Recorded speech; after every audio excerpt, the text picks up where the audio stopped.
دنیا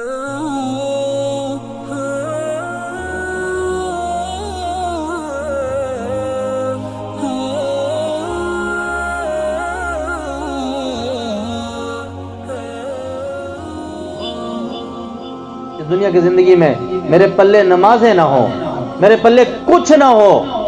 اگر ایمان بچا کے میں لے گیا تو چند دن ہیں، جہنم میں کچھ بھگتنا پڑے گا، پھر ایک نہ ایک دن ضرور جنت میں جاؤں گا۔ اور اگر ایمان پلے نہیں ہے اور نمازیں بہت زیادہ ہیں، میرے تہجد کبھی قضا نہیں ہوتی لیکن ایمان اندر سے نکل چکا ہے، تو ان نمازوں کا کوئی فائدہ نہیں ہے، ہمیشہ ہمیشہ کی جہنم میں۔ ایمان بہت ضروری ہے، ایمان کو بچانا ہے اور ایسے ڈاکوؤں سے ایمان بچانا ہے۔ آخر میں وہ آیت کریمہ میں نے جو پڑھی تھی اس کا ترجمہ کرنے سے قبل ایک بات عرض کروں گا کہ زندگی میں ہمیشہ رسول اللہ صلی اللہ علیہ وسلم کے دوستوں سے دوستی، رسول اللہ صلی اللہ علیہ وسلم کے دشمنوں سے دشمنی۔ دیکھو، ماں باپ کے دشمنوں سے ہم دشمنی رکھتے ہیں، چاچے مامے تائے اور برادری کے دشمنوں سے ہم دشمنیاں رکھتے ہیں، تو رسول اللہ صلی اللہ علیہ وسلم کا ماں باپ سے بھی زیادہ ہم پر حق ہے۔ جو رسول اللہ کا نہیں ہے وہ ہمارا، اور جو رسول اللہ کا دشمن ہے وہ ہمارا۔ ہماری دوستی اسی سے ہوگی جو رسول اللہ کا غلام ہے۔ غلاموں کے علاوہ رسول اللہ کے دشمن، رسول اللہ کے ناموس پہ ڈاکہ ڈالنے والے، رسول اللہ صلی اللہ علیہ وسلم کی عزت پہ سوالات اٹھانے والے اور رسول اللہ کے بعد کسی اور کو نبی ماننے والے، ان سے ہماری کوئی دوستی نہیں ہے، ہمارا ان سے کوئی معاملہ نہیں ہے۔ یہاں پر ایک چیز میں عرض کرتا چلوں، کیونکہ سیرت النبی کے حوالے سے پروگرام ہے، تو اس وقت میں نے کچھ چالیں عرض کی یا کچھ باتیں عرض کی، شاید ان میں سے کوئی کام کی بات آپ کے پلے پڑ جائے اور ہمارا ایمان بچ جائے۔ ایک چیز چل رہی ہے ہمارے ملک میں، قادیانی فتنہ۔ ہمارے بزرگوں نے لکھا ہے کہ نبی پاک صلی اللہ علیہ وسلم کے بعد آج تک جتنے بھی فتنے آئے ہیں نا، حضور کے زمانے میں ہی جھوٹے مدعی نبوت پیدا ہو گئے تھے۔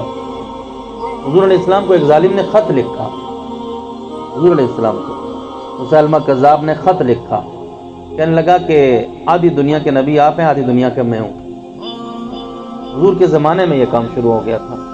اور آخری عمر میں حضور علیہ السلام نے لشکر تیار کیا اس مسلمہ کذاب کو قتل کرنے کے لیے، لیکن حضور علیہ السلام کو مہلت نہیں ملی، آپ دنیا سے پردہ فرما گئے۔ سیدنا صدیق اکبر نے سب سے پہلا کام یہ کیا ہے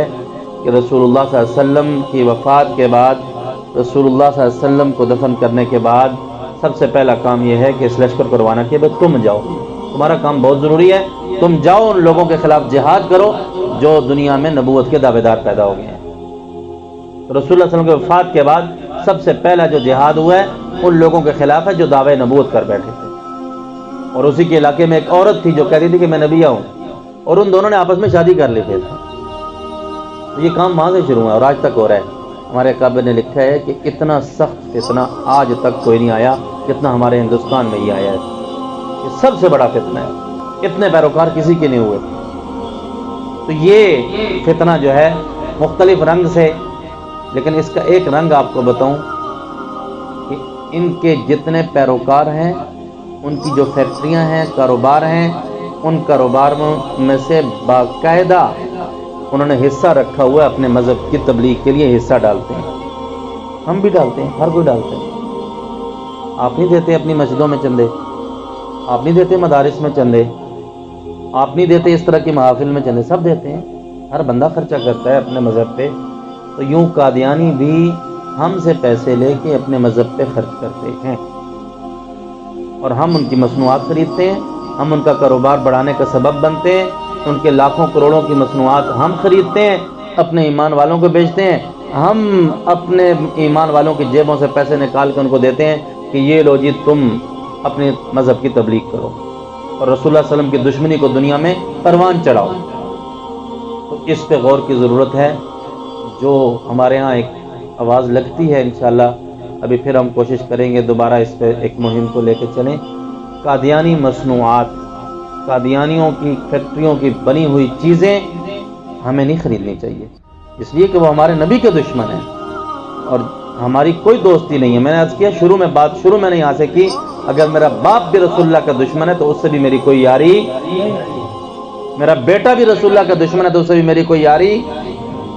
کاروبار تو چھوٹی چیز ہے بھائی، اللہ کا قرآن کہتا ہے آپ ان سے کہہ دیجئے ان کان آباؤکم،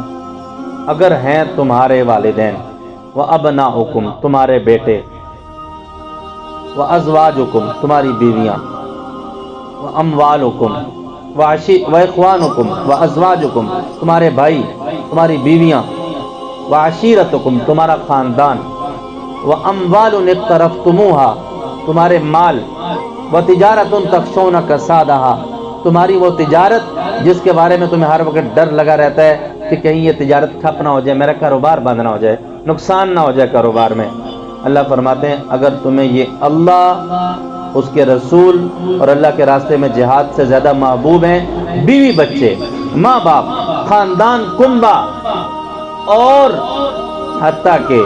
تمہاری اپنی جان بھی، تمہارا اپنا کاروبار اور مال بھی اگر تمہیں رسول اللہ سے زیادہ عزیز ہے، رسول اللہ کی عزت سے زیادہ تمہیں اپنی عزت عزیز ہے، رسول اللہ کی عزت سے زیادہ تمہیں ماں باپ عزیز ہیں، رسول اللہ کی عزت سے زیادہ تمہیں بیوی بچے عزیز ہیں، اپنی تجارت رسول اللہ کی عزت سے زیادہ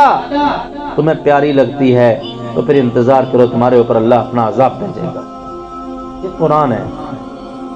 قرآن کریم پڑھ کے سنا رہا ہوں۔ اس لیے یہ جو آئے روز ہم پہ چھوٹے چھوٹے عذاب آ رہے ہیں نا، اس کی وجہ یہی ہے کہ ہم خود اللہ رسول سے جنگ مول لیتے ہیں، اللہ رسول کے دشمنوں سے محبتیں اور اللہ رسول سے دشمنیاں اور نفرتیں، تو یہ سبب بن رہی ہیں ہمارے اوپر یہ چھوٹے چھوٹے عذاب آنے کا۔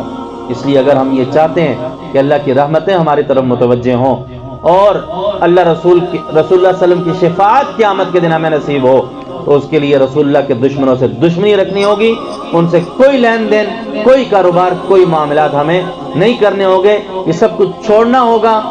اگر ہم رسول اللہ کے دشمنوں کے کاروبار سے ہاتھ کھینچ لیں گے، شاید یہی عمل کل ہمارے کام آ جائے کہ رسول اللہ کہیں کہ یہ وہ بندہ ہے جس نے کسی بندے سے اس لیے دشمنی رکھی تھی کہ وہ میرا دشمن تھا، لہذا میں اس کی شفاعت کرتا ہوں۔ تو اگر رسول اللہ کی شفاعت چاہیے تو رسول اللہ کے دشمنوں سے کیا کریں گے؟ دشمنی رکھیں گے، اور جو رسول اللہ کے غلام ہیں ان سے کیا کریں گے؟ محبت کریں گے۔ کوئی بھی ایمان والا رسول اللہ کی غلامی سے خالی نہیں ہے، محبت سے خالی نہیں ہے، اور ہر ایمان والے سے ہمیں محبت کرنی ہے، اور ہر ایسے سے جو رسول اللہ کے بعد کسی اور کو نبی مانے یا رسول اللہ صلی اللہ علیہ وسلم کے بعد کسی اور کی نبوت پہ شک شبے کا شکار ہو، ایسا بے ایمان ہمیں دوست بھی نہیں چاہیے، ایسا بے ایمان ہمیں معاملہ کرنے کے لیے کاروبار بھی نہیں چاہیے، اور جو کاروبار ہمیں اس بے ایمانی کی طرف لے جائے اس کاروبار سے بھی ہم اللہ سے پناہ چاہتے ہیں۔ اللہ تعالی ہمیں جو سنا کہا گیا اللہ سمجھنے کی اور اس پر عمل کی توفیق عطا فرمائے۔ وآخر دعوانا ان الحمد للہ رب العالمین۔